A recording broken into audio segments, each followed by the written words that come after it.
Tim, don't you think that first inning becomes too important because in modern day cricket we hardly see a team coming back if they lose too many runs in the first inning? Yeah, I think so. I think India batted superbly in the first innings, and from that moment we were behind the game. We knew the wicket was going to deteriorate, and it was going to be hard work against their disciplined attack. So we'd like to get to Sydney, win the toss, and have the same thing reversed. The batting has clearly been a problem. Nobody in the top six has averaged more than 23 so far in this series. What do you put that down to? What's been the conversation within the team about why they haven't been able to perform when it mattered most?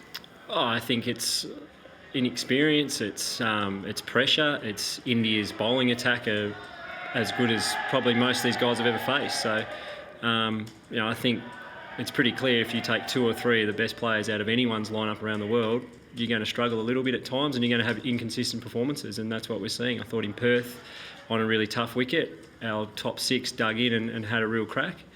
In this game, no doubt, we're a little bit disappointing, but that's going to happen from time to time. We've just got to try and make sure that we're improving and making sure that our good and our bad is a little bit closer together than what it's been in the last couple of Test matches. But I think it's pretty common that you see that when you've got inexperienced players playing in your top six against high quality bowling.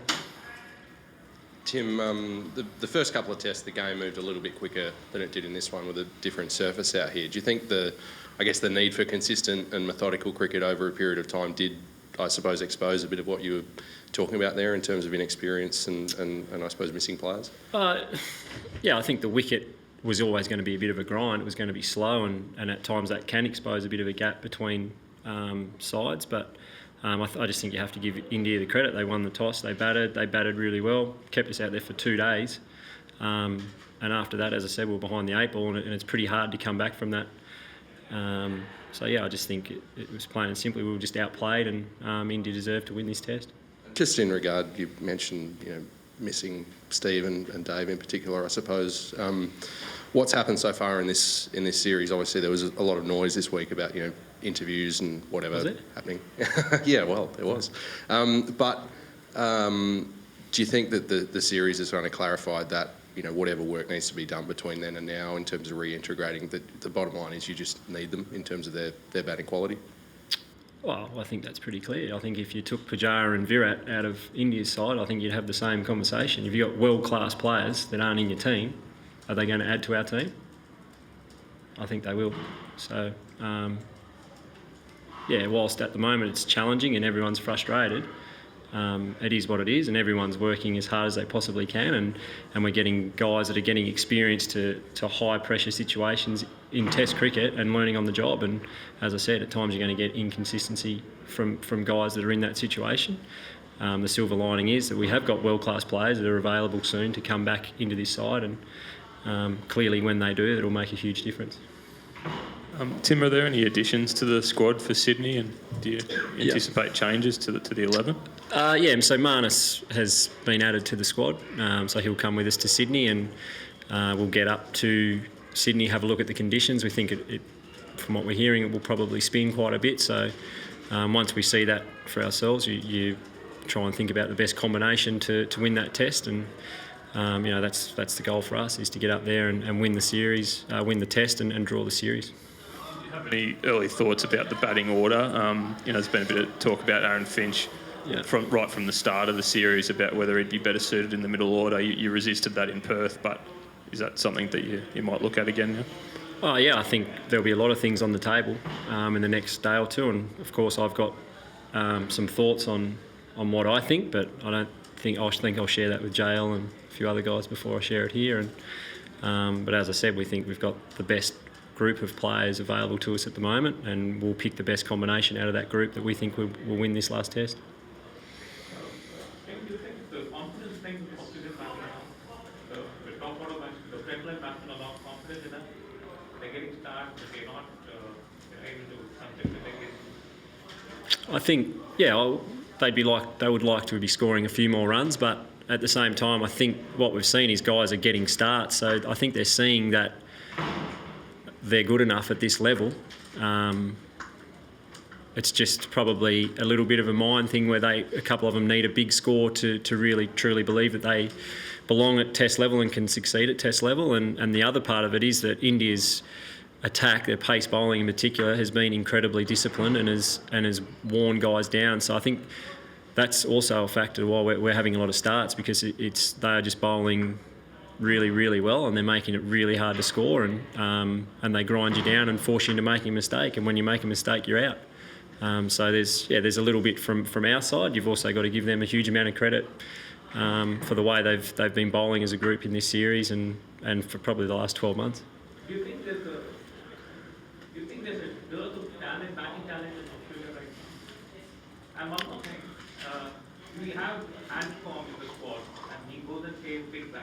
Yeah. And he could be selected for the Sydney Test. But isn't the right way to go about things? Like, you have a guy in the Test squad, he goes to play very cricket, and he jumps straight back to Test cricket. I mean, it doesn't sound right. Yeah, but I think that's just the way it is. It's modern day cricket. You've got to be able to switch between formats, and you've got to do it really quickly. And as I said, we've got some players who aren't available, and because of that, some guys are getting an opportunity probably before they would have.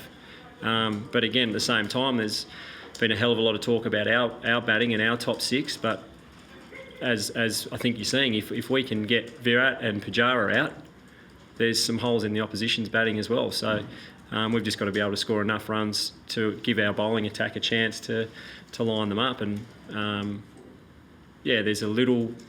We're not scoring a lot of runs, but I don't think India are at the moment. And part of the reason is that both attacks are really, really good as well.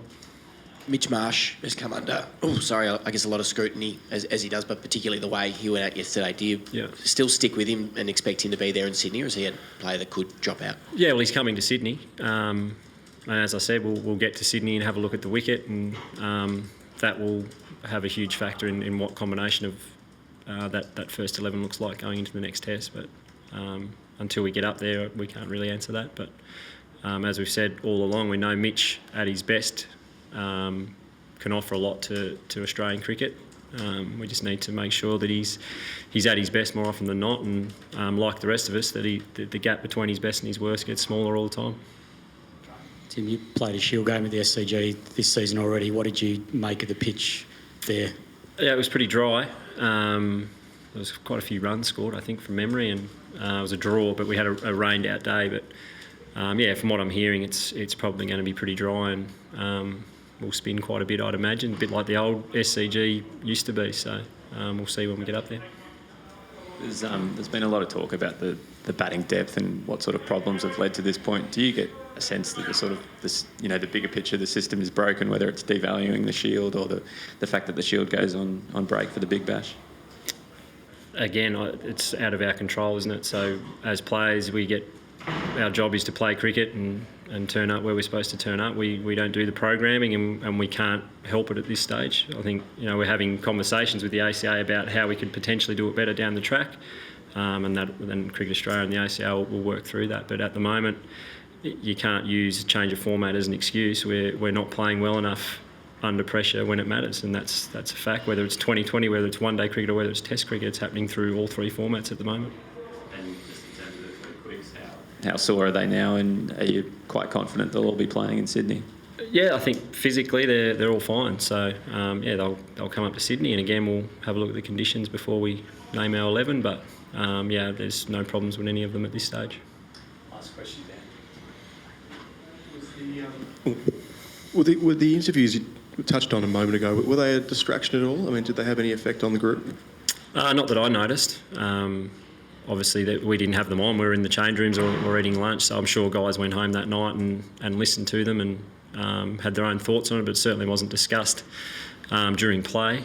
But yeah, look, I think what's happened, and we're getting towards the end where those guys are coming back, and I think that's what the conversation should be around now. I think it's all been out there.